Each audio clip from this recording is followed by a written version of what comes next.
SER Podcast. En la mesa del análisis esta noche Jesús Maraña, ¿cómo estás? Hola, buenas noches. Valentina Martínez Ferro, buenas noches. Muy buenas noches. Y Luis Arroyo, muy buenas noches. Buenas noches. Hoy se ha vivido en el juicio al fiscal general un momento quizá menos mediático que el victimismo desplegado ayer por González Amador o las arrogancias desplegadas ayer por Miguel Ángel Rodríguez, pero que el de hoy tiene mucha mayor relevancia respecto a lo que se está juzgando. Porque por lo que se juzga al fiscal general es por la supuesta filtración del correo electrónico de Marras. Y hoy, el periodista que tuvo ese correo antes que nadie, que es José Precedo, ha dejado claro esto. Mire, en relación al correo del 2 de febrero, o sea, ese día, el 6 de marzo de 2024, ¿usted sabe que hay un correo de 2 de febrero del 24? El 6 de marzo sé que hay un correo del 2 de febrero y lo tengo. ¿De don Carlos Neira? Sí. Y es el que dice: le informo que recientemente han recibido la denuncia por un presunto, soy Carlos Neira, he estudiado el asunto, ciertamente se han cometido 2 delitos, ruego que al ilustrísimo señor fiscal, a quien se le asigne el asunto, se ponga en contacto conmigo y facilita su móvil. Eso es lo que usted tiene el día 6. Sí, un pantallazo en papel de ese correo. ¿Impreso o digital? Pantallazo en papel. O sea, impreso. En papel solo puede ser impreso. José Precedo es adjunto al director del diario.es y es colaborador de Hora 25. Lo tenemos aquí todos los lunes en Expediente Precedo. Él fue quien publicó la noticia original que desvelaba el supuesto fraude del novio de Ayuso por 350.000 euros. Y hoy ha confirmado en el Supremo una cosa importantísima, lo acabamos de escuchar. Él recibió de su fuente el correo electrónico el 6 de marzo de 2024. Eso es una semana antes de que lo recibiera el fiscal general del Estado. Por lo tanto, es matemáticamente imposible que el filtrador del correo fuera el fiscal general del Estado al que se está juzgando por supuestamente filtrar el correo. Que en 22 años de carrera, Álvaro García Ortiz no me ha pasado un papel nunca. Y nunca es nunca. Y aquí tengo un dilema moral bastante gordo, que tenemos todos los periodistas muchas veces, que es que yo sí sé quién es la fuente de esta historia. La sé. No la voy a decir por secreto profesional. Bueno, una cosa es que no la diga, pero otra cosa es que no nos amenace con que la sabe. Porque... No, yo digo que no amenazo a nadie. Digo que está el dilema moral de que hay una persona a la que se le pide cárcel que yo sé que es inocente porque conozco la fuente, pero no puedo decir mi fuente. Es un dilema moral, no es ninguna amenaza. Esto que ha dicho hoy Precedo, esto va en la línea de lo que ya defendió ante el Supremo el periodista de la cadena SER, Miguel Ángel Campos, que desveló antes que nadie el contenido de ese correo. Campos dijo ante el juez durante la instrucción, como testigo y por lo tanto obligado a decir la verdad, Campos dijo que tuvo acceso al contenido de ese correo antes que el fiscal general y que por lo tanto el fiscal general no era su fuente. Y hoy lo mismo lo han mantenido 3 periodistas. Pero aquí estamos en pleno juicio con acusaciones pidiendo hasta 6 años de cárcel al fiscal general y hasta 12 años de inhabilitación por la supuesta filtración de ese correo que periodistas tenían antes que el propio fiscal general. La que también ha quedado hoy bastante cegada es la vía que intentó abrir el juez instructor con todas sus fuerzas, la vía de una supuesta orden de la Moncloa para que la fiscalía filtrara el correo.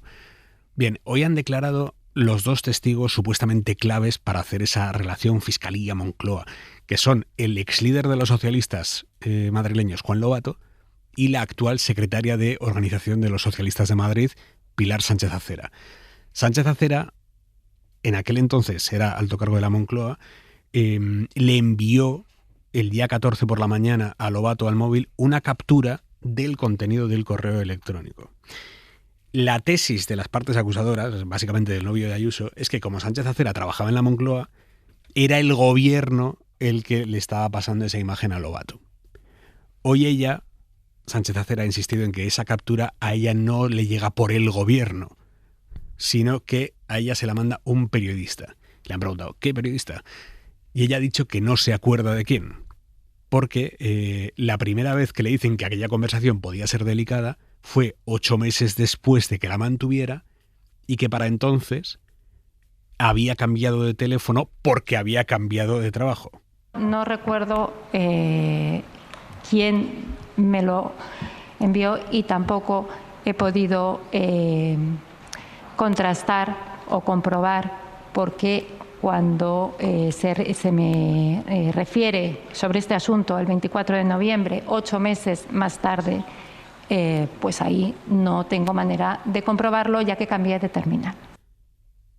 El Tribunal Supremo determinará la credibilidad de este testigo y también las declaraciones de Juan Lobato, que han terminado, la verdad, sin aportar grandes novedades. La mayor novedad de Lobato fue que en su día llevó su conversación con una compañera de partido al notario. Hoy tampoco ha aportado gran cosa. ¿Sabe usted de dónde salió ese documento?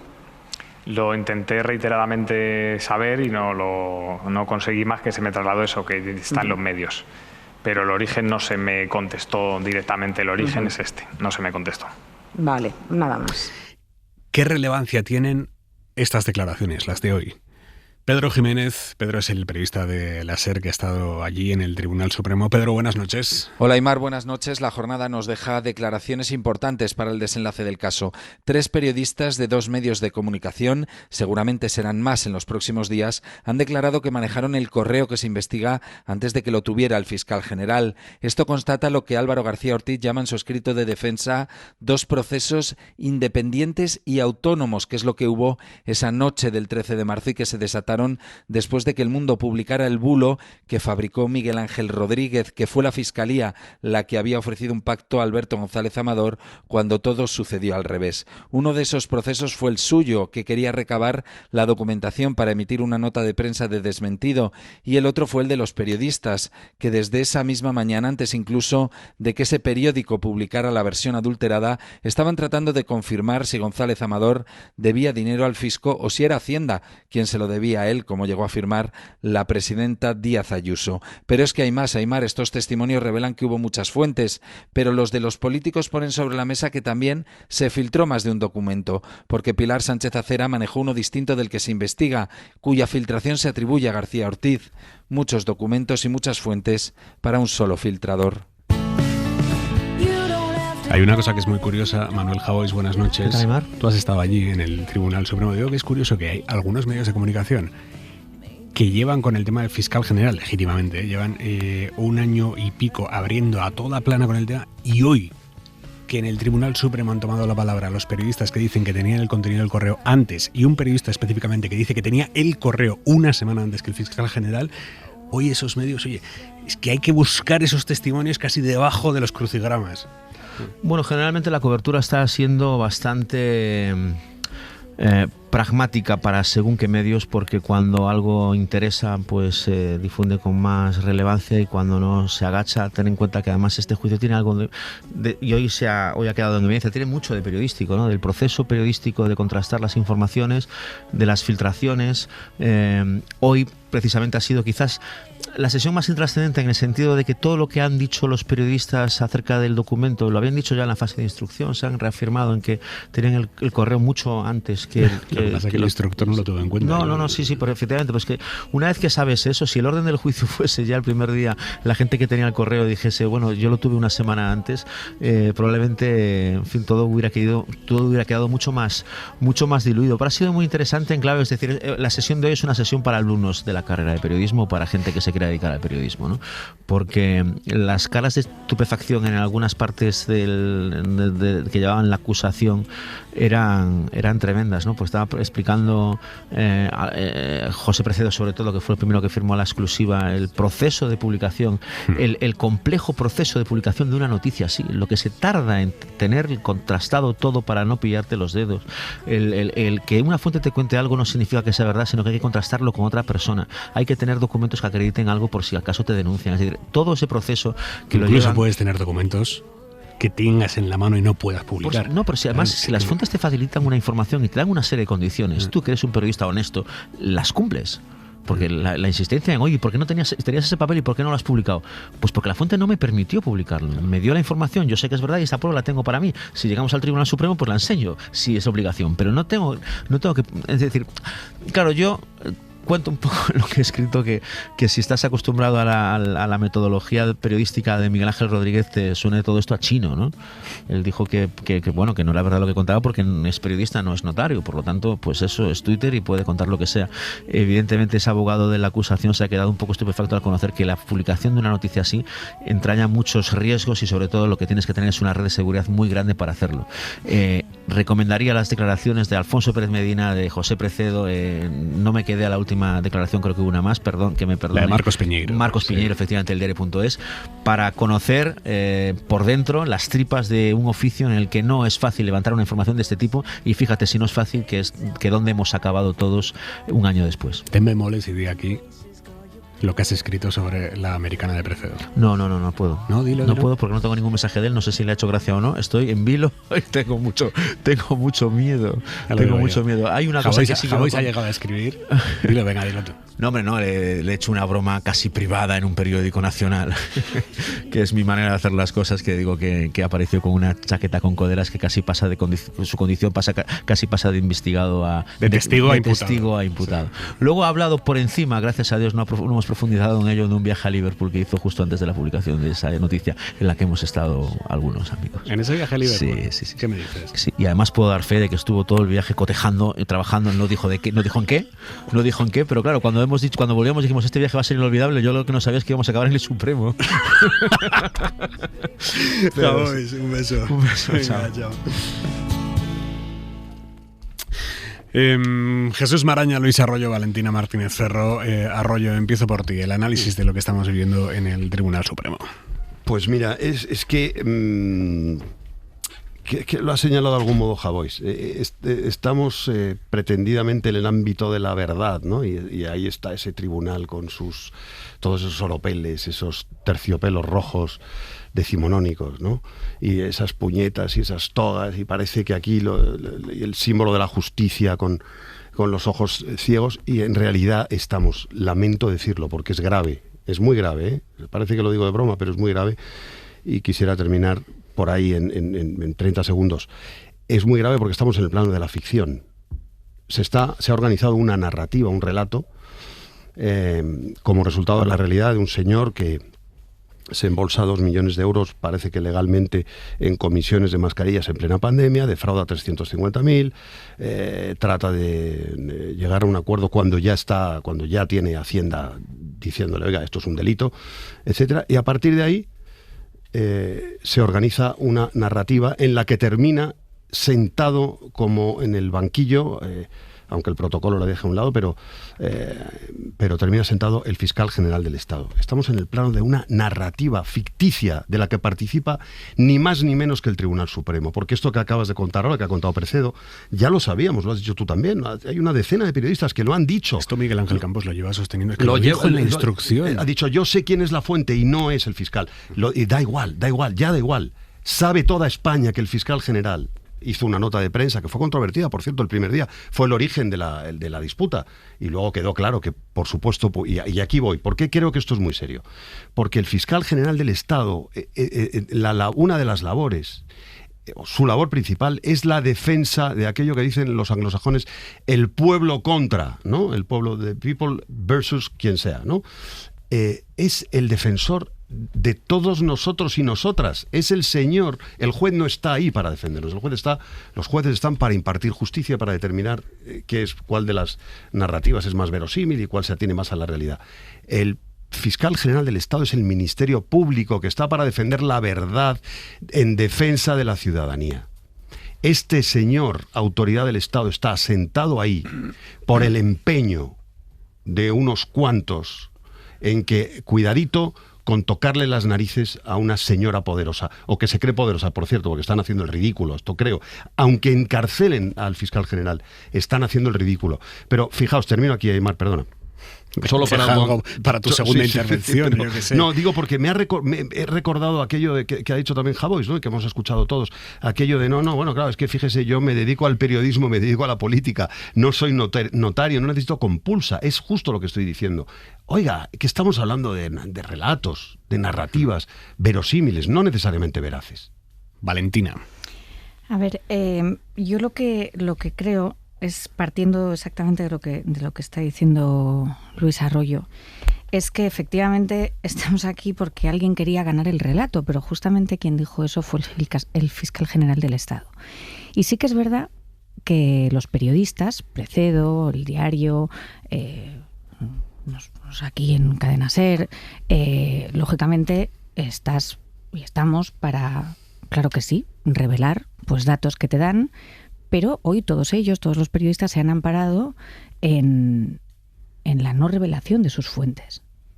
Y esto lo hace el periodismo porque es secreto profesional. De la misma manera, cuando los ciudadanos nos enfrentamos, como tú bien dices, el fiscal general del Estado... No es un derecho, es un deber. O sea, los periodistas tenemos el deber de proteger a nuestras fuentes. Y también lo tienen los funcionarios públicos.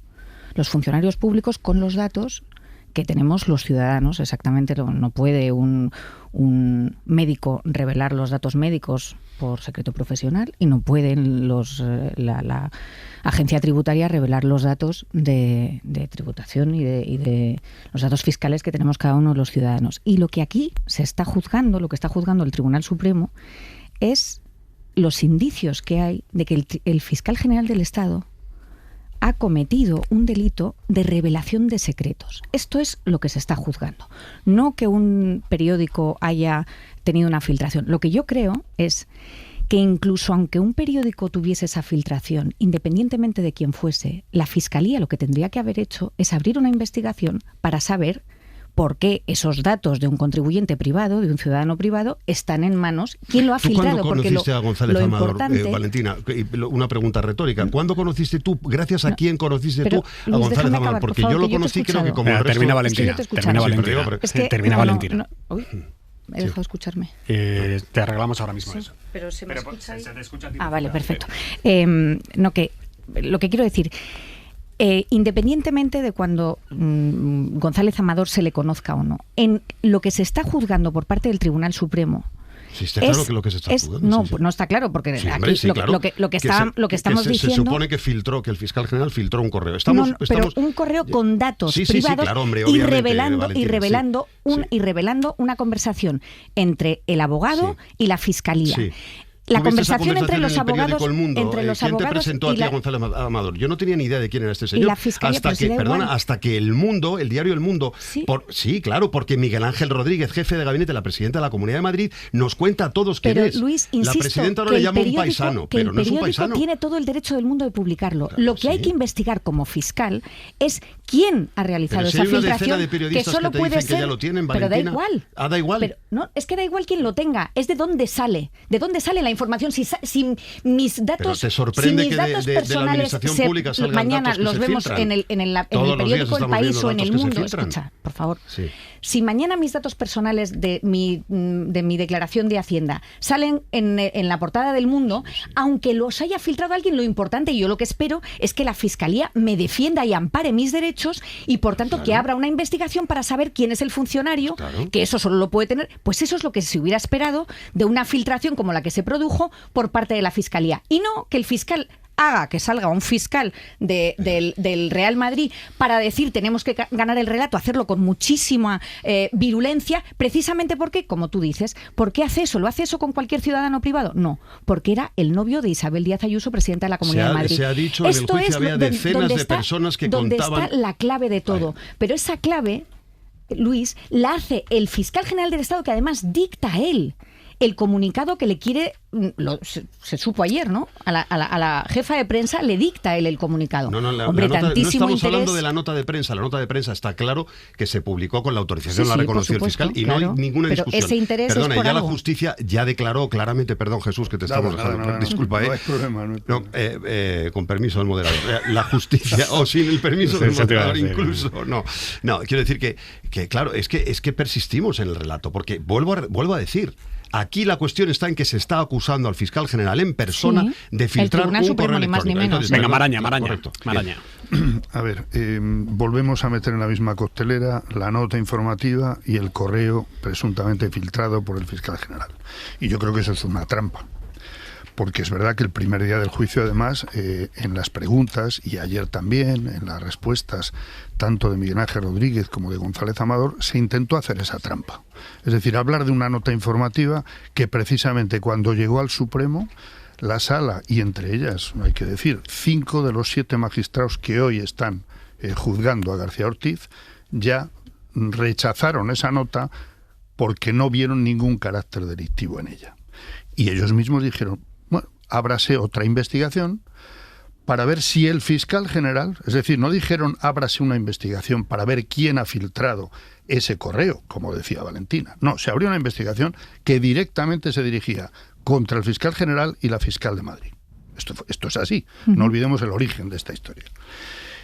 Llevamos 3 días de juicio al fiscal general. El primer día ya escuchamos a distintos fiscales que coincidieron, aparte de sus pulsos y sus disputas dentro de la Fiscalía y demás, sí coincidieron en una cosa. El acceso a ese correo, que llegó a un buzón de la Fiscalía de Delitos Económicos, lo tuvieron decenas de personas. También ha quedado como testimonio, insisto, coincidente desde el primer día del juicio. En el segundo día del juicio, a mi entender, asistimos a un teatro que, bueno, vaya semanita que llevamos, ¿no? El teatro lacrimógeno de Mazón el lunes y el teatro lacrimógeno de González Amador y de Miguel Ángel Rodríguez el martes. Bueno, y están en su derecho de declarar lo que les parezca oportuno. ¿No te parece teatro que esté el fiscal general? Yo te he escuchado, Valentina. No, que esté el fiscal general donde está no me parece teatro, me parece gravísimo, gravísimo. Lo es.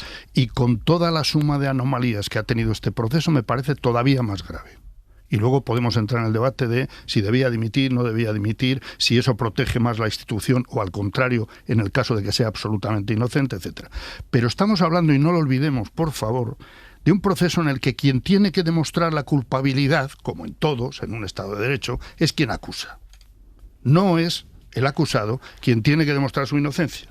Porque si no, ya estamos dando la vuelta y haciendo otra trampa al propio sistema de derecho que tenemos, ¿vale?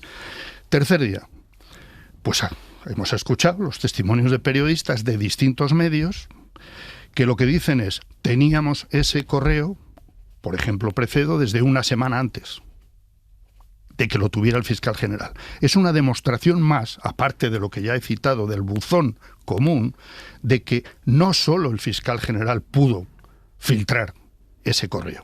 Y de hecho, al señor Precedo no se lo filtra el fiscal general, porque lo tiene mucho antes de que lo tuviera el fiscal general. Y se produce otro pulso que me parece interesantísimo y preocupante. Ayer tuvimos que escuchar lo que a mí me parece una definición infame de lo que se entiende por el periodismo, que es la que hizo Miguel Ángel Rodríguez. Porque se burló de lo que es la función de un periodista mínimamente decente. Es decir, le parece pues una cosa perfectamente normal emitir bulos, cobrando un sueldo del Estado, es decir, siendo director de gabinete de la presidenta de una comunidad. Decir un bulo, y además se permite decir, oiga, es que yo no soy abogado, ni soy notario, no, soy periodista. Y, oiga, no diga eso, que a mí me ofende. Y a todo periodista que tenga una consideración por su oficio. No estamos en tiempos en los que se deba recibir, a mi juicio, como una cosa pasajera y sin importancia, que se presuma desde un puesto público de cómo se utiliza la información para engañar a la gente, que es lo que hizo Miguel Ángel Rodríguez. No solamente eso, es él el que genera una información a través de la portada del diario El Mundo y el que genera también la inmediata comparecencia de la presidenta de la Comunidad de Madrid. Por eso le preguntaba yo a Valentina, le decía, ¿quién te ha presentado a ti a González Amador? ¿Cómo hemos conocido los que estamos escuchando ahora la radio? Quiero decir, ¿cómo hemos sabido de este señor? ¿Lo hemos sabido por el fiscal general? ¿Lo hemos sabido? No, lo hemos sabido. Lo hemos sabido porque Miguel Ángel Rodríguez, ese crack de la comunicación, se ha empeñado en mantener unos hechos alternativos, como dice la extrema derecha americana hace ya 20 años, ¿no? Hechos alternativos. Vamos a montar un tinglao para defender a este paisano, y lo describo en los mismos términos que la propia novia. A este paisano vamos a hacer de esto una historia de una víctima que ayer dijo que o suicidio, o como era, o me suicido, me voy de España, me escapo, vamos, que yo, por cierto, estoy por decir, por favor, el instructor que está instruyendo el asunto de la corrupción en los negocios debería cogerle el pasaporte, porque lo ha dicho, O me escapo, vamos. Valentina. Vamos a ver, quien incurre Es que en tiene un narices, delito vamos, Valentina. hasta el día de hoy, independientemente de lo que haga, yo sí que creo que esto de intentar meter en este rollo a Miguel Ángel Rodríguez es un intento de distraer lo que aquí se está juzgando. Insisto, el Tribunal Valentina, Supremo, pero si espera un segundo, por favor, el Tribunal Supremo lo que está juzgando son indicios de delito por una filtración de datos de un ciudadano privado. Eso es, ese ciudadano privado ocurre que es el novio de la presidenta de la Comunidad de Madrid, y por eso es relevante. Por eso es lo que hace que el fiscal general del Estado actúe, porque si no, ¿cómo nos explicamos que el fiscal general del Estado entre en semejante... Porque hay una portada porque del alguien Mundo suelta un bulo. que suelta un bulo. Claro. Vale, Y entonces el fiscal dice esto, hay que Y te aclararlo. recuerdo, Valentina, Entonces, si me permites una cosa. no. Antes de esa noche de autos, por decirlo así, ya tuvimos la rueda de prensa de la presidenta de la Comunidad de Madrid, con dos banderas detrás, diciendo esto es al revés. Y es que Hacienda le debe 600.000 euros a este particular. Vamos a ver, lo que... Hombre, Un segundo para aclarar, Valentina. Hay una primera información del diario.es esa mañana, a las 6 de la mañana, que destapa el fraude del novio de Ayuso. Ahí la Fiscalía no dice ni una palabra. Claro. No dice ni una palabra, ni emite una nota, ni nada parecido durante casi 24 horas. Hasta que hay una portada del Mundo y de otros medios de comunicación que acusan a la Fiscalía de haber ofrecido un pacto y haberlo retirado por órdenes de arriba. Estaban acusando a la Fiscalía de haberle tendido una trampa a González Amador. Y es ahí cuando la Fiscalía General del Estado trata de desactivar ese relato falsario que acusaba a la institución de tender trampas. Y para eso emite una nota de prensa, como las miles que se emiten. En donde revela una información confidencial, ni más ni menos que entre el abogado de una de las... en la nota no. Bueno, digo, eso es importante aclararlo. En la nota de prensa, que ha sido validada perfectamente por la justicia, de hecho es impecable, no, se desmiente el bulo del Mundo y de otros medios, sobre todo de la portada del Mundo, el Mundo que por cierto Miguel Ángel Rodríguez ese mismo día difunde a sus periodistas de habituales. Revelación de secretos se la han inventado en la instrucción. No, es por un supuesto correo filtrado, el correo. El correo que conocimos luego gracias al Mundo también, el famoso correo ciertamente se han cometido graves para poder delitos. Desmentir que era la Fiscalía quien estaba ofreciendo eso, quien estaba ofreciendo el pacto, lo que se dijo. Que es que en la nota no hay delito. Claro. Esto lo ha dicho el Tribunal Supremo. Pero si yo no estoy... Claro, o sea, aquí la relevancia lo único que se investiga es la filtración del correo electrónico. Eso es. La filtración del correo electrónico. Y no hay ni una sola prueba de que fuera el fiscal general del Estado. Es más, hay tropecientos testimonios que dicen que no fue el fiscal general del Estado. O sea, la nota... Es que dejémosla al margen, porque eso el Supremo ya ha determinado que no hay delito. Sí, eso sí que es ruido, Valentina. Pero no quiero hablar de la nota. De la nota lo que me interesa es decir que es el momento en el que entra el fiscal general del Estado. Sí. Ese es el momento, punto. No si la nota es verdad o no es verdad. El momento en el que entra en el juego, en todo esto, el fiscal general del Estado pasa de tener, de ser el campo de juego el periodismo, tanto en el diario.es como en el Mundo, y pasa la Fiscalía. En el momento en el que aparece el fiscal general del Estado, él mismo en persona, es a través de esta nota. ¿Estamos de acuerdo ahí? Vale, estamos de acuerdo. Simplemente para poner por qué aparece el fiscal. Y entonces, a partir de aquí... Y para cuando aparece el fiscal, ese correo ya está filtrado. Claro. Es que ese correo ya está filtrado. Entonces, ahora, vamos a eso. ¿No creéis... Y os pregunto, si el fiscal general del Estado está aquí para proteger a los ciudadanos, especialmente a los ciudadanos desconocidos, es decir, para proteger... No sería lógico que fuese el propio fiscal general del Estado quien abriese una investigación para saber quién ha filtrado un correo desde la propia Fiscalía. Pero es que estás dando por hecho que ese correo se filtra desde la Fiscalía. Valentina, estás dando por hecho cosas que no están probadas. Desde la agencia tributaria, ejemplo, alguien que tiene esa información, perfecto. Por ejemplo, pero desde el despacho de abogados. Valentina, que se filtran todos pues los entonces, entonces estamos de acuerdo. Debería haber sido el fiscal general del Estado quien, protegiendo protegiendo a este ciudadano privado que no tiene por qué ver sus datos revelados en ningún medio de comunicación, lo hizo. Pero bueno, y no, casi eso todos no ha los días, ocurrido. todos los días hay... No son sus datos fiscales. Estamos todos los días ahí. Es los datos de un supuesto delito. No, es la comunicación de su abogado con la fiscalía, Maraña. con el fiscal Salto. De verdad, que lo haga Miguel Ángel Rodríguez, vale, pero a mí me gustaría que por lo menos entre nosotros nos pusiéramos de acuerdo en un mínimo consenso de los hechos y de la cronología. Sí. Insisto, la cronología que ha descrito Aimar sobre el asunto, le falta lo que apuntaba, que esa mañana, antes de todo la noche de autos, hay una rueda de prensa de Isabel Díaz Ayuso, en la que miente descaradamente, pero que la todavía, presidenta por puede cierto, mentir, que quien no puede mentir pero es perdona, el fiscal general. no, pero es que es importante en este relato, porque es que estamos hablando de cosas que no tienen nada que ver con el proceso. ¿Por qué no nos ceñimos a lo que se trata en este juicio oral? Y en este juicio oral y la acusación que tiene sobre sí mismo el fiscal general es la de haber revelado secretos de un ciudadano particular. Absolutamente. Insisto, en este juicio hasta el momento llevamos 3 días, pero bueno, ya en la instrucción se han visto cosas que algunos no creerían. En los 3 días que llevamos, todo lo que ha habido son testimonios que desmienten la posibilidad de que el fiscal general revelara él ese correo. Esto es lo que tenemos sobre la mesa. Esa es la realidad. Y podemos decir lo que queramos, y volver a la nota, y volver a lo que se quiera.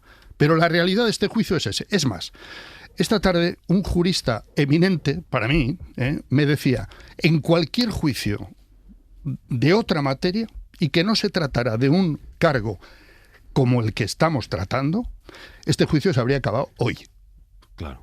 Es decir, oiga, que es que no hay por dónde coger esto. Vamos a ver en los próximos días, que por supuesto se pondrá en entredicho lo que a mi juicio es el único asidero que ha sujetado la instrucción forzadamente de este caso y que vamos a ver qué pasa con él en los días que quedan del juicio, que es el famoso borrado de los datos del móvil del fiscal general. Pues insisto, ayudando no, perdona, yo quiero terminar mi argumento.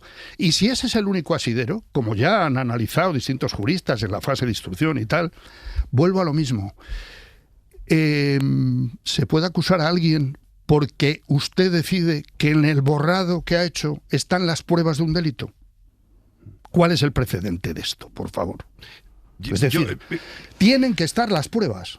Y si no, usted puede sospechar lo que quiera. Bueno, pues, usted Jesús, puede relatar lo que quiera, pero no se puede probar y sostener que el fiscal general ha cometido. Jesús, pues lo digo con cierta ironía, pero no mucha, no seamos ingenuos, no estamos en el plano de la realidad, estamos en el plano de la ficción. Y yo me pregunto, este tribunal... Ficción, no, claro, es que... Ficción con una petición de 6 años de cárcel. Claro, por eso digo, Aimar, pero es que, cuidado, porque en este mundo en el que ya... Y dijo ayer González Amador, me han destrozado la vida, ¿y qué han hecho con el fiscal general? Imagínate. Bueno, vamos. Nada que ver. Bueno, vale, permíteme terminar un segundo. A ver, uno a uno. Arroyo y Valentina. No quiero que parezca una frivolidad lo que digo. No. Digo, en este mundo en el que se mezcla ya lo real, lo imaginario, etcétera. Lo que me pregunto es, este tribunal que ha sido capaz de llegar hasta este punto, de sentar al fiscal general del Estado solo con indicios, ¿será capaz de condenarlo por indicios? Cosa que ya se está hablando entre los propios fiscales, O sea, entre los propios fiscales están diciendo, los propios fiscales están diciendo, será capaz, perdona un segundo, Valentina, sin indicios, sin pruebas, sin nada. Bueno, te recuerdo que se le lleva, en la instrucción se le lleva por 2 votos a 1. Que no hay pruebas no es una cuestión opinable. No hay ninguna prueba, hay indicios. Lo dice el auto, de hecho. Y uno de los instructores dice, no recuerdo los términos, pero esto es un disparate. No dice disparate, pero parecido. De modo, llevarán el disparate hasta el punto de ¿y ahora qué hacemos? Valentina. Fijaros si es un disparate que uno de los que también ha estado hoy en el juicio ha sido Juan Lobato, hoy o ayer, ¿no? Y Sánchez Acera, que es porque entre todas estas filtraciones que ocurrieron y que tenía prácticamente ese pantallazo, ese mail medio país, también llegó a Moncloa. Y Moncloa lo manda con una intención, se lo manda a Lobato con una intención. Tanto es así que fijaros, todo esto que estáis viendo, que no son indicios en absoluto y que todo esto es una confabulación, ¿no? Pero esta confabulación, Sánchez Acera se lo manda a Lobato diciendo, ni más ni menos, ojo con los datos personales. Es decir, Intenta mandarlo, claro. Y si lo haces, si se lo preguntas a la presidenta de la Comunidad de Madrid con esto, en una estrategia, pues eso, que no hay estrategia, que es todo mentira. Pero fíjate tú, para Moncloa decirle a un portavoz del Partido Socialista que acabó llevándolo al notario, fíjate tú, que todo esto es una estrategia de alguien que se ha inventado, que todo esto es una movida de Miguel Ángel Rodríguez, pero esto acabó con la dimisión de Juan Lobato, portavoz del Partido Socialista. ¿El tema ahora es Juan Lobato? No es que sea el tema el Juan Lobato. El tema es que tú tienes a la presidenta de la Comunidad de Madrid ahí enfrente, eres el líder de la oposición y te están diciendo que hay instrucciones de Moncloa para destruirle la vida a la presidenta de la Comunidad de Madrid. Y tú eres el líder de la oposición y dices, ¿usted cómo tiene tan poca vergüenza, señora presidenta? Y mire, que hay pruebas... hay pruebas de que hay un defraudador confeso que resulta que es su novio. Si saco este documento, van a pensar, lo dice él, se habría interpretado con mi experiencia de más de 10 años de política, es decir, tampoco hay que ser Einstein, exactamente la misma que tiene Miguel Ángel Rodríguez, que también basa lo que se llama bulo en su experiencia política, que vendría de la Fiscalía. Si lo contaba tal cual así. Esto lo dijo Juan Lobato ayer, ¿no? Hoy. Sí. O sea, no es un... Si lo hubiese filtrado tal y como viene, cuando él pregunta, ¿quién os lo dice? No hay nadie que le diga a quién. Sí. No. Sí que hay. Está publicado, le dicen. Está publicado. Está en los medios. Está publicado. Claro, pero está en los medios. A él no le parece. Dice, si yo lo presento así, va a parecer que lo hago... que esto me lo ha mandado la Fiscalía. Y él lo que hace es llevarlo al notario. ¿Puedo intervenir? Más o menos. Claro. O sea, quiero decir que tampoco...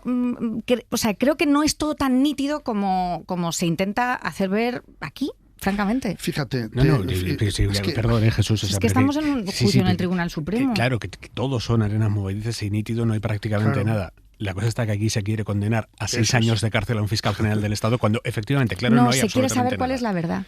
Y se quiere saber por qué se hizo esto. Y lo que me parece impresionante, ¿por qué se hizo esta acusación tan fuerte a un ciudadano privado revelando sus datos? ¿Qué acusación? No hay ninguna acusación. Se le llegó a llamar defraudador confeso, no señor. ¿Pero quién le llama defraudador confeso? Yo le llamé con defraudador confeso. Cállate, Luis, que todavía te quería ya. Claro. Pero quiero decir, es que el fiscal general del Estado no lo ha llamado defraudador. No, pero yo no hablo del... Pero es lo que estamos hablando del señor al que le piden 6 años de cárcel. Lo que están hablando es el juicio, pero... Por estas acusaciones, por estas filtraciones, por estas apariciones en medio, se le ha... también neguemos eso, que, o sea, no podemos entender que se le ha destrozado la vida a este señor. Mira, eso tampoco se lo vamos a conceder. Me da una pena enorme, me llamo Maraña, que ya tenemos un totum revolutum. Me parece un ensañamiento personal anormal. A ver, Valentina, escúchame un momento. Lo que has dicho de que no es nítido lo que decimos, yo te lo acepto, no te parece nítido. Pero es que en un juicio en el que se acusa a alguien y se le piden 6 años de cárcel, lo que tienes que estar nítido son las pruebas. Perfecto, pero que lo van a decidir el tribunal, que por eso está ahí. Perdóname, pero estamos hablando de los días del juicio que llevamos y de lo que está sobre la mesa. No solamente eso. Y no confundamos con la nota informativa, el tal. Y Lobato, tú escoges de la declaración eso que para ti sostiene que envió la Fiscalía General a Moncloa, como decía el instructor Hurtado. Eso no sé si lo envió sí, lo decía Hurtado. No, pero yo no he dicho eso. De Fiscalía General a la Presidencia del Gobierno. Y en toda la instrucción nadie vio en qué se sostenía eso. Que tiene que haber una prueba, un email, una hora, un destino, etcétera. Eso no lo hay. Entonces, lo que tú dices de Lobato, hombre, dilo todo. A Lobato se le ha preguntado expresamente si creía que venía de la Fiscalía General y ha dicho, en absoluto. Es que es un testigo. Sí, que además es funcionario público y es consciente, por eso hizo lo que hizo, de que los datos que ahí se revelaban eran datos personales. Sensibles. Y por tanto, sensibles. Y por tanto, él no quiso utilizarlos. Vuelvo a lo mismo. Bien, pero pues todo lo que tú infundes es una sospecha de que Lobato... Perdón. Lobato no es que no quisiera utilizar los datos, que los utilizó. Lobato sacó el mail. Lo que no quería era ser el primero en sacar el mail. Claro. Y entonces dijo, hasta que no esté publicado en un sitio yo no lo saco. Pero esa mañana sacó el correo electrónico cuando estaba publicado en los medios. Y se publicó ya antes en los medios, hay que decirlo. Claro, pero entonces, lo que concederme una, que es ¿consideráis que el fiscal general del Estado debería haber actuado en defensa de un ciudadano que ve que sus datos son revelados públicamente. Valentina, que, vamos a ver, todos los días hay filtraciones. Que tenía que haber hecho eso y a lo mejor también se tenía que haber lavado los dientes. Es que si negamos eso, lo que no entendemos es cuál es la oportunidad política de hacer todo esto. Lo que no entendemos, la oportunidad política. Esto todo ocurre y entra el tribunal, el fiscal general del Estado entra en todo esto porque es el novio de Isabel Díaz Ayuso. No por un bulo, que bulos eso sí que hay todos los días. Es que el fiscal es que era igual de novio de Isabel Díaz Ayuso 5 horas antes. Lo que no había pasado 5 horas antes es que el entorno de Isabel Díaz Ayuso, su jefe de gabinete, había filtrado falsamente una acusación gravísima a la Fiscalía General del Estado. Eso es lo que no había pasado antes de órdenes de arriba, que la Fiscalía General del Estado se moviera. Porque todos sabemos cómo funciona la Fiscalía, que además creemos en esto, que es muy importante y que creo que juega un papel fundamental, que a nadie se le ha olvidado y que esto creo que aquí juega un rol fundamental. Y es ¿de quién depende la Fiscalía? Pues eso. Esto está dicho por el Yo creo que gobierno, estamos francamente te digo, Valentina, me parece una frivolidad. Perfecto, a mí también, y lo hizo el presidente del gobierno. El juicio al que estamos asistiendo, insisto, con un acusado para el que se pide prisión y que ha decidido vamos a ver, al Tribunal Supremo se llega de una manera o de otra. Insisto, yo me he leído todos los autos del juez Hurtado, incluido el voto particular final antes del procesamiento del magistrado que decía efectivamente esto no hay por dónde coger. ¿Vale? Y basado en eso, digo, un proceso con tantas anomalías como las que ha habido en podríamos hablar del registro que se hizo en el despacho durante horas del fiscal general, sin tener en cuenta en absoluto qué materia tiene en su mano y en sus móviles, etcétera, un fiscal general del Estado, muchas cosas. Pero estamos hablando del juicio oral. Hemos llegado al punto en el que hay que hablar, ¿hay pruebas o no hay pruebas para condenar a alguien?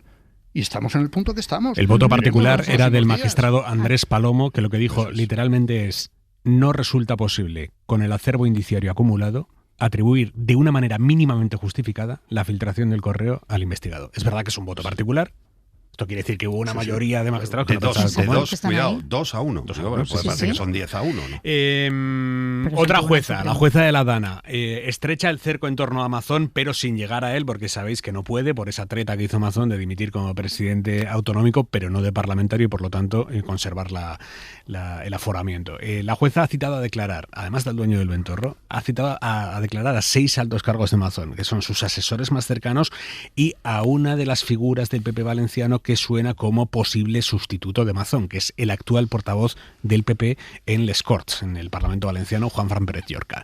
La tarde del 29 habló varias veces con Mazón y con Salomé Pradas, la entonces consejera de emergencias, así que tendrá que declarar ante la jueza.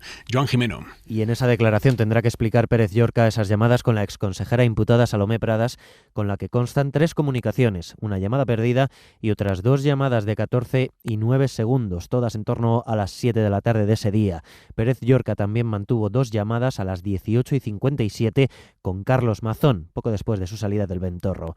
La jueza cita a otros 5 altos cargos, entre ellos el jefe de gabinete de Mazón, el secretario autonómico de Presidencia o el director de comunicación de la Generalitat. Pradas habló con ellos y la jueza quiere saber qué información manejaba ella a raíz de esas llamadas y cómo pudo influir en las decisiones del CECOPI. También testificarán la jefa de prensa de Presidencia y uno de los asesores de Carlos Mazón. Estas 2 personas son quienes acompañaban al presidente a su llegada al CECOPI a las 8 y 28 de la tarde. La jueza apunta a que ellos pudieron oír cualquier comunicación sobre el envío del S-Alert. También tendrá que declarar el dueño del Ventorro, ante la posibilidad, dice la jueza, de que pudiera haber escuchado alguna conversación durante la comida. Por cierto, que durante esa comida los papeles que firmó Carlos Mazón, de los que habló la periodista Maribel Vilaplana en su declaración en el juzgado, eran unas becas para deportistas de élite que necesitaban su firma y que un trabajador del Palau le acercó hasta ese restaurante. Y hoy en la Comisión de Investigación en el Congreso, el PP ha mantenido esa estrategia incomprensible de negarles el aplauso a las víctimas de la Dana que comparecían. Julia Molina, buenas noches. Buenas noches. Hoy ha sido el turno de 4 damnificados que han relatado a los diputados cómo vivieron aquel 29 de octubre. Verónica Vicente era policía local y trabajó en el rescate de una niña de 11 años que acabó ahogándose. La pequeña cayó al agua y aunque se le indicó que intentara cogerse algo, la corriente era mucho más fuerte. Me hizo caso hasta el último momento. Su mirada me acompaña cada noche y cada mañana al despertar. Vicente ha relatado que la alerta a los móviles les llegó cuando era demasiado tarde. También lo ha contado Alex Caraval, un bombero que ayudó de manera voluntaria en los rescates. Sonó la alarma y teníamos el agua. Pues aún igual no en el pecho, pero casi. Los comparecientes han pedido a los diputados que tomen medidas para que no se vuelva a repetir la tragedia. Han exigido más coordinación y menos ruido político. Cristian Lesaec es el presidente de la Asociación de Afectados del Horta Sur. Yo he visto que todos me han dado la razón, pero a los 15 o 20 minutos ya he empezado a haber discordancias y peleas. Y yo aquí, como buen profesor, tendría que haber sacado al rincón de pensar a unos cuantos. Mañana se celebra la tercera jornada con la comparecencia de otras 4 víctimas. Y mientras tanto están abiertas, acaban de empezar las negociaciones entre el PP y Vox para elegir al sucesor de Mazón, porque proponga quien proponga el PP, a Vox le tiene que gustar o Vox tiene que aceptar. Y en este momento a mí alguien me tiene que explicar qué incentivos tiene Vox para darle más oxígeno, más tiempo al PP, en lugar de convocar mañana unas elecciones, ahora que Vox está fortísimo, especialmente en la Comunidad Valenciana. Ayer Feijóo habló con Abascal, hoy Feijóo ha dicho... Creo que es el momento de mantener la seriedad y el rigor y mantener la estabilidad en el gobierno valenciano. Lo demás sería de una irresponsabilidad que los ciudadanos tomarían buena nota de la misma. Os pregunto, y tengo muy poquito tiempo, ¿hasta qué punto a Vox le conviene forzar una investidura fallida ahora, mantener al PP sufriendo durante 2 meses y medio, incluso forzar una convocatoria electoral, o no le conviene proyectar esa imagen de generador de inestabilidad? Arroyo, breve. A Vox le interesa mantener este espectáculo lamentable, trágico, todo el tiempo que sea posible. Y ahora que el PP busque a ver quién puede sustituir y que le intente convencer y los otros digan no, este no nos gusta, elige otro, de tal. Cuanto más tiempo mejor, hasta que llegue el día límite, y ese día habrá elecciones anticipadas. Vox lleva comiendo palomitas desde hace ya muchos meses, viendo cómo este Partido Popular, con muy poquita altura moral, por lo que estamos viendo, que es capaz de incluso de enfrentarse de algún modo a las víctimas, de no aplaudir a las víctimas cuando van al Congreso de los Diputados.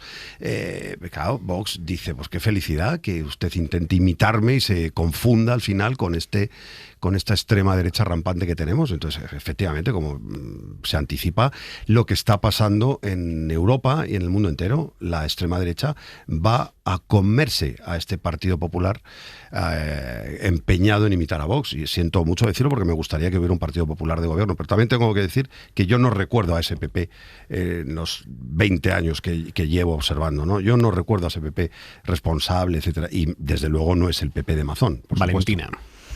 Bueno, yo lo que creo es que efectivamente Vox ha venido a sustituir al PP y no ayudarle en absolutamente nada, con lo cual en esta estrategia entiendo perfectamente que quieran pues alargarlo lo máximo posible, confundirlo lo máximo posible. Las siguientes elecciones son en Extremadura y tener pues intentar sacar el mayor rédito cuando ya la situación en la Comunidad Valenciana, francamente, pues no merece esto, ¿no? Lo que merece es tener un gobierno estable y cuanto antes y poder continuar la reconstrucción tal y como lo llevan haciendo, pero sin ese peso que ha tenido hasta ahora pues la figura de Mazón y que ha dado tantísimo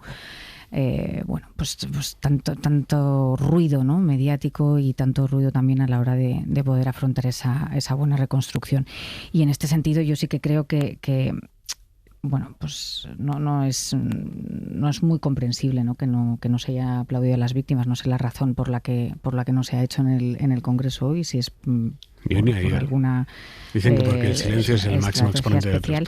Y creo que Mazón, francamente, en la situación en la que está, la jueza de Catarroja le ofreció ir a declarar voluntariamente, o sea, no hacerlo porque está aforado, y el aforamiento es una tentación, como estamos viendo en lo otro que decimos en el caso que acabamos de analizar del fiscal general, ¿no? Es una tentación siempre creer que un tribunal superior, por el hecho de estar aforado, puede ampararte un poco más, y creo que aquí se equivoca, que debería de utilizar esa prerrogativa que le ha dado la jueza e ir a declarar. Maraña. A veces uno piensa que viven en otro planeta. O sea, escuchar ayer al portavoz en la comisión, portavoz del PP, que por cierto es de Alicante, diputado de Alicante, tiene que conocer bien lo que ha significado todo esto. Decir que el silencio es el respeto y no aplaudir a las víctimas, bueno, es que no se han enterado al parecer de que el problema no ha sido el silencio. El problema ha sido las mentiras que durante un año han tenido que escuchar las víctimas. Y todos los que estemos mínimamente atentos. 11 versiones ha dado Amazon y todavía no sabemos la de verdadera y definitiva. Y por último, es curioso el recorrido también, ¿eh? No olvidemos, y espero que no me desmienta Valentina, dirigentes del PP dijeron cuando no ganaron el gobierno el 23 de julio de 2023 que el problema había sido que Mazón se adelantó y firmó pactos con Vox que le habían puesto en el disparadero. Pues mira dónde estamos. Feijóo negociando con Abascal. Hora 25. Y se suman a Hora 25 los oyentes que han estado escuchando Carrusel Deportivo. Manu Carreño, muy buenas. Hola, ¿qué tal? Acaba de terminar ahora mismo el Brujas 3, Fútbol Club Barcelona 3. Pero bueno. Y en el descuento ha liado una tremenda, un error muy grosero de Chesney con los pies, que ha intentado regatear a un defensa, ha perdido el balón, ha marcado el 4-3 el Brujas, pero al revisar la jugada, es verdad que toca al delantero del Brujas, al portero, y lo han anulado en el VAR. Así que el VAR y un buen Lamine Yamal han salvado al Barça de caer hoy derrotado. Empate a 3 que sabe a poco. Ahora lo analizamos, y antes 2 derrotas más, la del Villarreal contra el Pafos, que ha caído 1-0, y el Athletic de Bilbao, que ha caído contra el Newcastle 2-0, así que de los 5 equipos de Champions solo una victoria, la de ayer del Atlético de Madrid. Hasta luego, Manu. Adiós, Aimar. Adiós. La ropa para mañana, Jordi Carbó, buenas noches. Buenas noches, tendremos que ir más abrigados. En todo el país van a bajar las temperaturas, solo ambiente suave en Canarias, pero no tan caluroso como los últimos días. Y mucha atención, mucha precaución a las tormentas. Ahora mismo están presentes en el interior de manera muy dispersa, no son muy violentas, pero sí que avanzada la madrugada y hasta mañana, primeras horas de la tarde, las tormentas van a ganar protagonismo en Aragón, especialmente en Huesca y al norte de Zaragoza, en Cataluña y en Baleares, también en la provincia de Castellón. Serán tormentas que irán acompañadas de fuertes rachas de viento, de granizo, y pueden provocar aguaceros por lluvia torrencial acumulados en muy poco tiempo, que en algunos casos pueden superar los 50 litros por metro cuadrado. Gracias, Carbó. Buenas noches. Francia inicia los trámites para suspender el acceso a la plataforma china Shein por haber vendido muñecas sexuales con aspecto de niñas. A pesar de que Shein paró esas ventas y se comprometió a colaborar para identificar incluso a los compradores que se habían hecho con esas muñecas sexuales pedófilas, Francia va a suspender a Shein hasta que se demuestre que todo el contenido que vende es legal. Joan Jimeno. Sí, la orden para suspender el acceso a Shein viene directamente del Elíseo, del primer ministro Le Cornu, tras el escándalo de las muñecas con aspecto de niñas. Dice la plataforma que son productos ofrecidos por vendedores independientes y que está a disposición de la justicia para colaborar con la investigación que lleva a cabo la Oficina de Menores de la Fiscalía de París. Shein tiene ahora 48 horas para demostrar a las autoridades francesas que todo el contenido que tiene a la venta cumple con la ley. Todo este escándalo y la polémica en Francia no ha impedido que hoy Shein haya abierto su primera tienda física del mundo, precisamente en París. Y ha abierto con decenas de personas protestando allí y acusando a la plataforma de ser cómplice de la pederastia. También entre reproches contra el centro comercial en el que se ha inaugurado la tienda. El dueño de los grandes almacenes ha dicho que lo que quieren es atraer a la clientela popular. Eso en Francia. Y en Reino Unido, el gobierno británico quiere prohibir el porno online que muestre escenas de estrangulamiento o escenas de asfixia. Esto lo han presentado en el Parlamento y forma parte de un plan más amplio para abordar la violencia contra las mujeres. Isabel Villar, buenas noches. Buenas noches. Sí, el Gobierno de Reino Unido va a penalizar la posesión y publicación de contenido pornográfico que muestre esa práctica concreta, la asfixia. Así lo plantean en una enmienda que han presentado un proyecto de ley más amplio sobre delincuencia y que se tramita en el Parlamento. El Ejecutivo quiere obligar a las páginas porno a tomar medidas para que los usuarios no vean estos vídeos que se considerarán ilegales. Dicen que las empresas deberán tener sistemas que automáticamente detecten y oculten esas imágenes, además de herramientas de moderación y políticas de contenido más estrictas. Si no, se enfrentarán a multas millonarias. El gobierno británico alega que aunque pueda parecer una práctica sin peligro, la privación de oxígeno, incluso aunque sea de forma muy breve, provoca alteraciones en el cerebro y daños a largo plazo. Recurren a un informe encargado por el Ejecutivo anterior sobre el impacto del porno en los menores, un informe que planteaba que este tipo de vídeos con asfixia son abundantes y ayudan a normalizarlo entre los jóvenes. Citaban, por ejemplo, el relato de un adolescente de 14 años que le preguntó al maestro cómo estrangular a las niñas durante las relaciones sexuales. De ahí surge esta enmienda para prohibir esos vídeos. Además, como parte del proyecto de ley, también se va a ampliar el plazo de denuncia que tienen las víctimas de sextorsión, imágenes sexuales que se difunden sin consentimiento. Pasará de 6 meses a 3 años.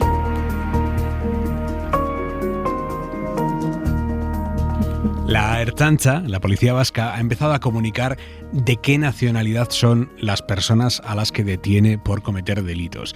Es la primera policía de toda España que hace esto, porque hasta ahora solo se decía la edad, si es hombre, si es mujer, pero ahora la Ertzaintza empieza a comunicar también el dato de la nacionalidad. El consejero responsable, que es del PNV, reconoce que ha cambiado su criterio sobre este asunto. Es un asunto muy delicado, plantea un debate. ¿Es buena la transparencia total? Apostar por dar a conocer todos los datos, para hacer un diagnóstico mejor de la situación, o esa política de comunicar los países de origen de los detenidos es estigmatizante y es gasolina para los discursos xenófobos.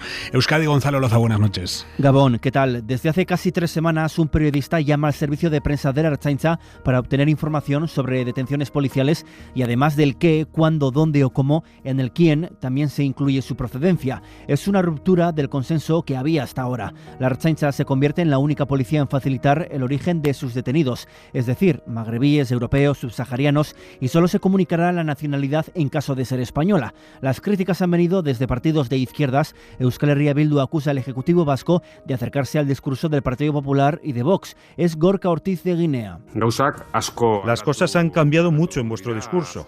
En materia de seguridad, habéis empezado a acercaros al discurso que utilizan el PP y Vox.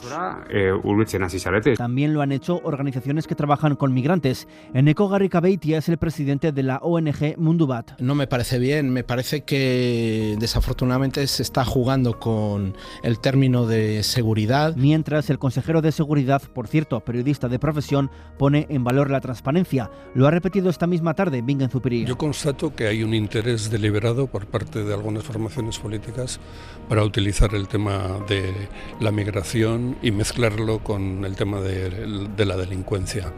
Hay que combatir estas posiciones que quieren exacerbar una sensación de inseguridad, y creo que la mejor manera de hacerlo es hacerlo con transparencia, poniendo todos los datos encima de la mesa y discutiendo sobre el fondo de la cuestión. Y con todo esto, 3 datos. La mayoría de las infracciones en Euskadi son cometidas por personas españolas. Los casos de extranjeros suponen un 46% y este colectivo aquí es el 14% de la población. El próximo año Seguridad contará con un 6% más de presupuesto. ¿Qué te sugiere esto, Jesús?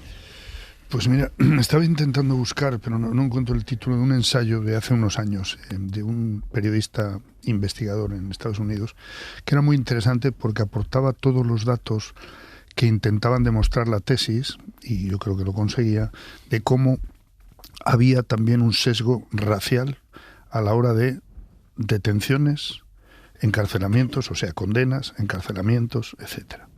Y un sesgo de clase, un sesgo relacionado con la riqueza o la pobreza, ¿no?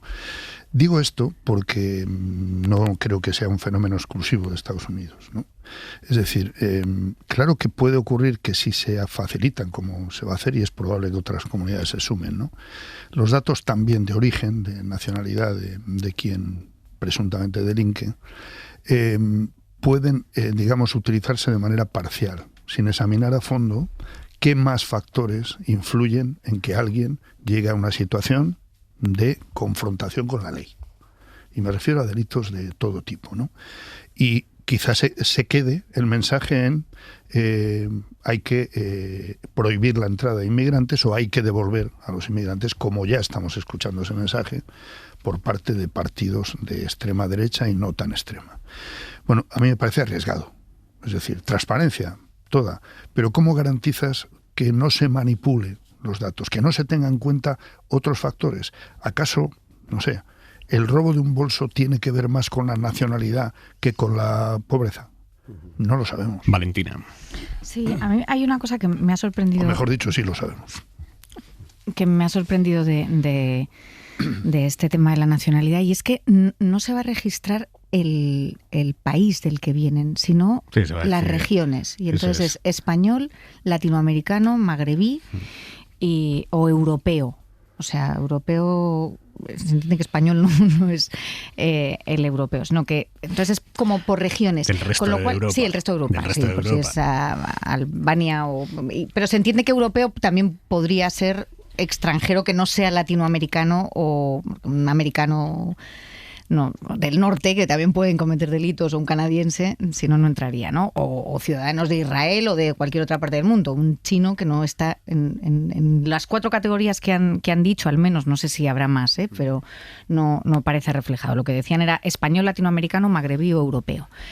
Yo creo que esto refleja, en cierto modo, uno de los debates que siempre cuesta mucho entrar, que es esa relación entre inmigración y delincuencia, porque lo que no hay son datos reales, ¿no? En donde lo que se dice es la población extranjera que comete delitos, la población española que comete delitos, pero no poder tener y a eso entiendo que es a lo que se refieren con transparencia, para poder hacer un juicio de valor real y poder,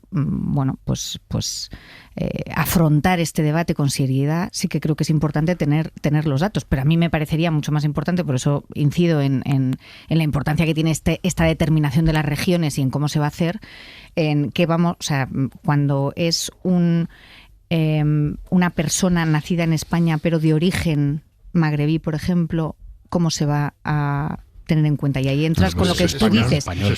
Claro, pero lo que esto, por ejemplo, en Estados Unidos te ponen qué es lo que usted se siente, ¿no? Hispano, o se siente caucásico, o se siente... Hay una parte de todo esto que es como tú te defines, no solamente como dónde has nacido. Solo un apunte mínimo, perdona Luis, pero el dato general de cuántos delitos o qué porcentaje, mejor dicho, de los delitos los cometen nacionales o los cometen extranjeros, esos están. Ese sí, pero no se sabe qué nacionalidad porque es. Siempre miente la extrema derecha cuando dan esos datos, porque no es así. Es decir, sabemos que, y hablo de memoria, un 70% de los delitos más graves los cometen nacionales.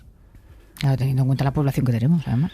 Bueno, pero es que lo que se nos está diciendo es que delitos, pero además muy graves, claro, pues si hablamos de delitos sexuales, delitos de homicidios, etcétera, se está trasladando el mensaje de que fundamentalmente los cometen extranjeros.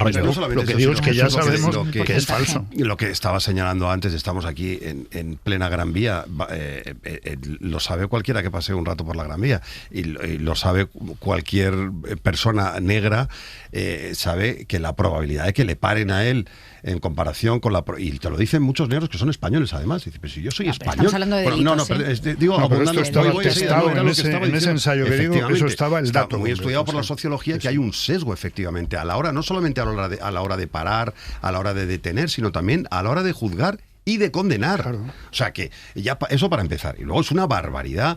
A mí que se pregunte la nacionalidad, pues puede estar bien, incluso. Este señor es de Marruecos, este señor es de Polonia, o este señor es de Portugal o de Inglaterra. Me parece bien, pero esto de dividir a la gente por regiones, efectivamente, yo iba a poner justo el ejemplo, Valentina, y te lo agradezco porque yo mismo me he encontrado cuando había que rellenar, yo hace tiempo ya, que no sé si en el ESTA te lo preguntan, ¿no? Pero cuando vas a Estados Unidos, que uno siempre duda, ¿yo soy blanco, caucásico? ¿O quizás soy hispanic, ¿no? Claro, o sea, es que, pero vamos a ver, ¿en qué mundo vivimos? Entonces solo puede tener un sentido para un gobierno, para mí muy respetable, como es el del PNV, que es suscitar los típicos guiñitos, digamos, vamos a guiñar un poquito el ojo a la gente que se nos está yendo hacia las derechas, digamos, más extremas, ¿no? Porque esto es irrelevante ahora, de verdad. Hay necesidad, con cómo está el mundo, para que el PNV, un partido en fin, institucional, y de verdad, hay necesidad en Euskadi. Bueno, pues Valentina, yo creo que hay una parte que efectivamente no queremos ver, y es la gran riqueza que produce la inmigración en nuestros países. Yo lanzaría otra pregunta. Un segundo, que estaba completando una frase, Valentina. No, que si es el consejero de Interior quien hace esto, y ahí está el Partido Socialista dentro del gobierno vasco, o sea que cuando toma esta decisión, quiero decir que hay una parte de todo esto en la que creo que no podemos negar que lo que se está viendo en las calles y la necesidad la han visto ellos, ¿no? Para las estadísticas policiales, en los procesos judiciales y también en la población reclusa, que consideran que es importante tener estos datos. Pero es que la pregunta siguiente es, bueno, y una vez que tengan los datos y los des, ¿qué se hace con ellos? Estudiarlos. ¿Y qué hace las instituciones, en este caso sería la policía, la justicia, etcétera, con esos datos. ¿Eso qué va a significar? Porque vamos a estudiarlos, el hecho de que haya, me da igual, prefiero no citar nacionalidades, un 5% de delitos en Euskadi que cometen, un 5% digo, de tal nacionalidad. Y eso significa que cualquiera de esa nacionalidad que aparezca por Euskadi ya es sospechoso de poder cometer un delito. Porque si llegamos a ese punto, estamos hablando de una sociedad absolutamente en regresión. De todo lo contrario de lo que son los valores democráticos, europeos, etcétera, etcétera. Incluso, por supuesto, de los que tiene Estados Unidos. Porque esos atropellos son así. Estamos en una sociedad racializada y con instituciones racializadas que no lo terminamos de asumir. Entonces, esto a mí lo que me preocupa, insisto, no tengo la solución de cuál es la mejor opción, si es que hay que tomar opciones en esto, pero me preocupa el post. Es decir, me preocupa qué se hace con todo eso una vez que lo tenga. Mañana se van a concentrar ante el Congreso de los Diputados las familias de varios niños y niñas que se han suicidado en España en los últimos años víctimas del acoso escolar. También los padres de Sandra Peña, que sabéis que es la chavala, la adolescente que se quitó la vida en Sevilla hace menos de un mes porque no podía soportar más el bullying a la que le estaban sometiendo. Las familias van a pedir una ley que regule de forma eficaz la respuesta en los colegios contra el acoso escolar entre menores. Laura Gutiérrez, buenas noches. ¿Qué tal, Aimar? Buenas noches. Sí, no es la primera vez que las familias de Kira, Dani, Sandra, Daniel, Alejandro y muchos más unen sus fuerzas para lanzar esta petición al Gobierno. Hace 3 años se lo plantearon ya en una reunión a la ministra de Educación, que esta vez, por motivos de agenda, les ha dicho no los va a poder recibir. Sí lo hará la ministra de Juventud e Infancia, Sira Rego, mañana por la tarde. Piden una ley integral contra el acoso escolar para que las mofas, las burlas constantes que aparecen en los casos de bullying se sitúen al mismo nivel de las violencias físicas. No se puede minimizar ni decir que son cosas de niños, como todavía sigue ocurriendo en los colegios. Este es José Manuel López, presidente de la asociación Trencats, que organiza esta protesta, y padre de Kira López, una joven de 15 años que se suicidó después de sufrir acoso escolar. Nuestros hijos van a ser una de estas 3 cosas que yo te voy a decir: o acosador, o acosados, o espectadores. El sindicato de estudiantes y otros colectivos se van a sumar mañana a mediodía también a esta concentración ante el Congreso, donde el protagonismo lo van a tener sin duda las familias de estos menores que se quitaron la vida. Mentalmente no te vas a recuperar nunca, ¿eh? O sea, es que vas al supermercado y sigues cogiendo la comida que le comprabas a tu hija y ya no está. Esto el sistema no me lo va a poder reparar en la vida. Pero yo quiero que el sistema mejore para que no le pase a nadie más. Con mi hija no he llegado a tiempo. Ese es el sentimiento de este padre, Aimar, que lo de Kira, lo que él ha vivido en primera persona, lo que sigue viviendo hoy en día, no vuelva a ocurrir. Gracias, Laura. Hora 25. Al pensar en los santos nos los imaginamos en altares, pero vivieron en nuestras ciudades, caminaron por nuestras calles. Si les seguimos, veremos que cosas que pueden parecer pequeñas en realidad son muy grandes. Porque tú también puedes ser santo. Busca tu inspiración en portantos.es. 9 de noviembre, Día de la Iglesia Diocesana. Este no es el anuncio del año, pero si tú quieres, será el que salve más vidas. Nunca antes en los últimos 20 años la infancia había estado tan en peligro por guerras, hambre y crisis climáticas. Así que lo urgente no es hacer el mejor anuncio, es llevarles alimento, asistencia médica y la protección que necesitan. No hay tiempo para adornos, pero sí para actuar. Por favor, hazte socio o socia en savethechildren.es. A ver, si no se quita el cupón del sorteo 11 del 11 de la 11 de la cara, no puedo hacerle la endodoncia. Es que si me hago millonario, no quiero que me reconozcan. Ya, pero si no le arreglo esa caries, va a poder guardar los 11 millones del premio en el hueco de la muela 18. Me da igual. Fermín, colabore. Si no quieres que te reconozcan por ser millonario, cuidado que llega el sorteo 11 del 11 de la 11, con un premio de 11 millones y 11 premios de 1 millón. Sorteo 11 del 11 de la 11, el famoso sorteo de la 11 que más premios millonarios da. 11. Ahora y siempre, bien jugado. Juega responsablemente y solo si eres mayor de edad. Hora 25. Aimar Bretos. Hoy hemos conocido unos datos alucinantes que arroja el CEO, que sabéis que es como el CIS catalán. Habla de los catalanes, porque es entre los que ha hecho la encuesta, claro, es presumible que tampoco puede haber mucha diferencia respecto al resto de españoles. 1 de cada 3 catalanes tiene un nivel elevado de pensamiento conspiranoico. 1 de cada 3. Y la mitad de los votantes de extrema derecha ni cree en los científicos ni cree en los expertos. Los datos dicen que un 65% de los simpatizantes de Alianza Catalana responden a ese perfil conspiranoico, un 65%. En el caso de Vox es pelín menos, 55%. Barcelona, Martí Oliver. Todos estos datos son de un estudio del Centre d'Estudis d'Opinió, el CIS catalán. Su director, Joan Rodríguez, asegura que los votantes de extrema derecha tienden a creer más en una realidad alternativa. Alianza Catalana y Vox son los partidos que, con diferencia, concentran un mayor porcentaje de simpatizantes que al mismo tiempo tienen un nivel elevado de pensamiento conspirativo, ya que creen que existen verdades alternativas.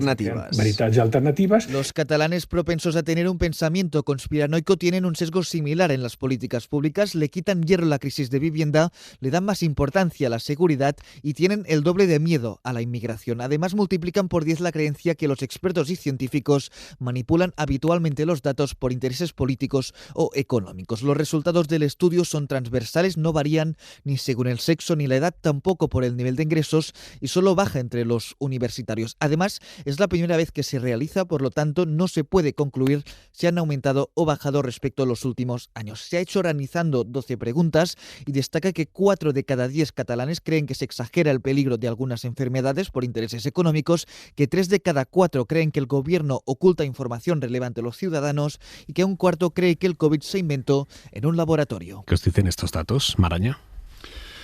Bueno, si 1 de cada 3 cree en todas las tesis conspiranoicas, en todo ese magma que ha hecho crecer a los movimientos más demagogos y de extremismo de derechas fundamentalmente.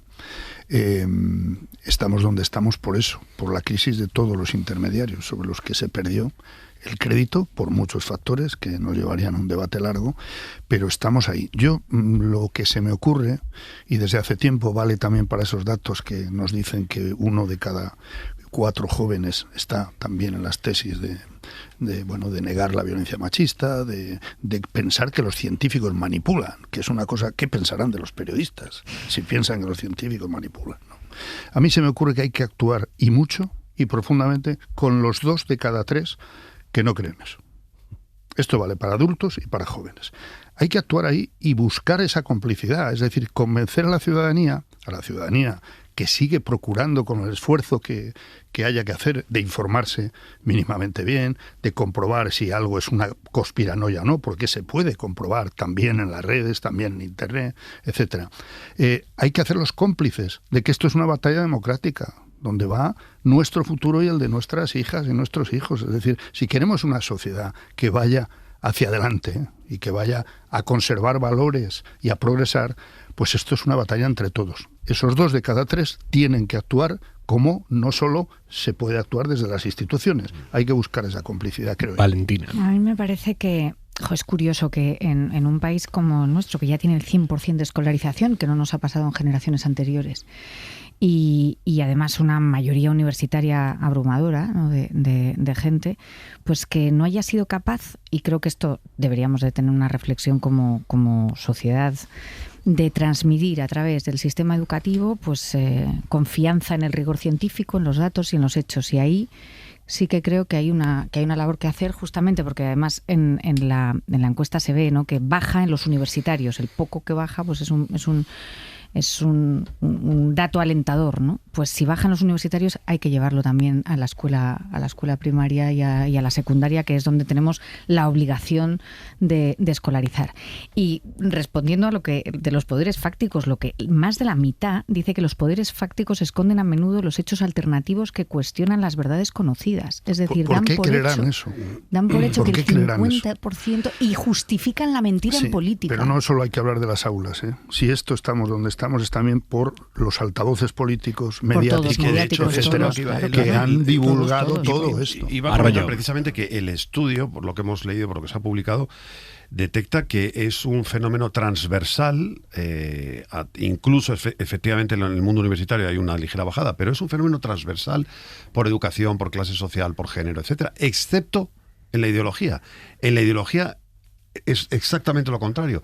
lo que viene, quiero decir que hay una correlación clara entre la propensión hacia la extrema derecha y la creencia en conspiraciones, etcétera. Y algo que abunda en lo que se sabe desde hace mucho tiempo. Hay una identificación clara, constatada por los sociólogos desde hace mucho tiempo, con la angustia, la necesidad de certezas, el miedo, etcétera, y el pensamiento conservador. No lo digo yo aquí porque quiera hacerme el listo, ni mucho menos, sino porque se ha detectado desde hace muchos años, 60 años de investigación.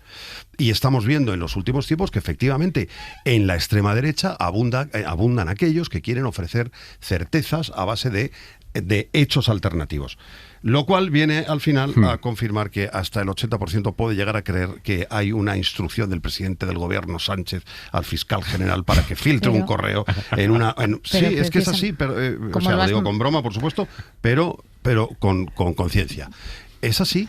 A ver, me quedan unos segundos. Quiero escuchar vuestra opinión acerca de la rajada del emérito para vender muchos libros. Sabéis que empieza a venderse en Francia sus memorias que se titulan Reconciliación, y que, bueno, de reconciliación tiene lo que yo te cuente, empezando por lo que reparte a su hijo. Dice que le dijo tras su abdicación: no olvides que heredas un sistema que yo he construido.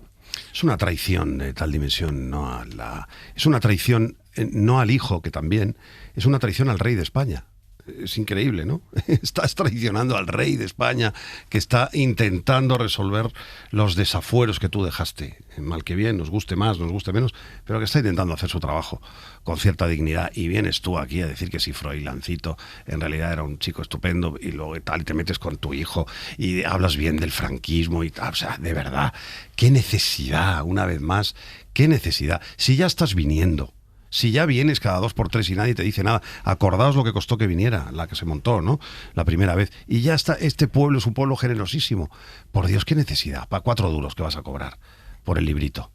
30 segundos, Valentina, 30 para allá. Bueno, el rey Juan Carlos siempre le ha preocupado su papel ante la historia, ¿no? Él ya hizo unas memorias lo está dejando finito. A través de bueno, pero quiere contar su versión, ¿no? Y lo hizo, a través de aquellas memorias con Vilallonga, ¿no? En esas entrevistas que le dio, también la reina con el libro de Pilar Urbano, y en esta ya ha pasado a hacerlo prácticamente él, ¿no? A través de su, pues en este 50 aniversario del nacimiento de la monarquía, que no se le ha invitado y que se le ha invitado al almuerzo nada más, a su nombre y a su tradición. Pues creo que quiere dejar su visión y su versión. Maraña.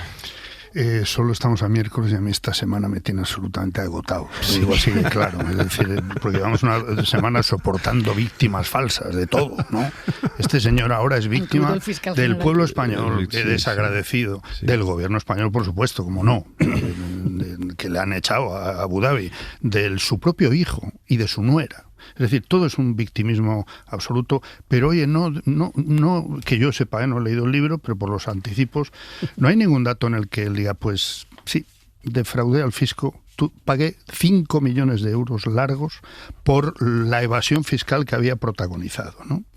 Y me he salvado por la inviolabilidad del rey, por una prescripción concreta, y todavía no está claro, porque está todavía recurrido en el Supremo, que no debiera pagar por movimientos de dinero a partir de su abdicación de 2014. Esto es lo que sería para mí muy interesante. Que ese sí que te lo comprarías. Sí, sin duda. Sí, ¿no? Sí. Punto y 25. Soledad Gallego Díaz. Quizás lo más importante en política es ofrecer al electorado cosas concretas, tangibles, pocas pero necesarias, capaces de hacer la vida de las clases populares y medias no solo más soportables, sino también más atractivas. Quizá el éxito del nuevo alcalde de Nueva York no sea solo su juventud, su firmeza y su simpatía. Quizá lo que le haya hecho ganar es ofrecer que el transporte urbano será gratuito, que favorecerá la aparición de pequeñas tiendas de frutas y verduras en los barrios de la ciudad y que congelará algunos de los alquileres de vivienda que esté en su mano congelar. No son muchas cosas, pero son concretas, claras, ofertas no celestiales, sino muy terrenas. Los demócratas estadounidenses están contentos porque, además de la alcaldía de Nueva York, han conseguido que sus candidatas sean las nuevas gobernadoras de Nueva Jersey y Virginia. Pero también algo de lo que se habla menos, porque han conseguido mantener 3 escaños cruciales en la Corte Suprema de Pensilvania. Es ahí, en el complicado entramado de la justicia estadounidense, donde posiblemente sea más factible combatir el progresivo autoritarismo de Donald Trump. Pero tampoco conviene echar las campanas al vuelo. Trump estará molesto, sin duda, y buscará la manera de tomar represalias contra los vencedores, pero en realidad no ha sufrido una derrota importante. Los candidatos contrarios al nuevo alcalde de Nueva York y a los puestos de gobernadora de Nueva Jersey y Virginia no podían ser en realidad peores. Punto y 25. Venga, lo dejamos aquí por hoy. Valentina, Luis, Jesús, un abrazo. Buenas noches. Para no perderte ningún episodio, síguenos en la aplicación o la web de la SER, Podium Podcast o tu plataforma de audio favorita.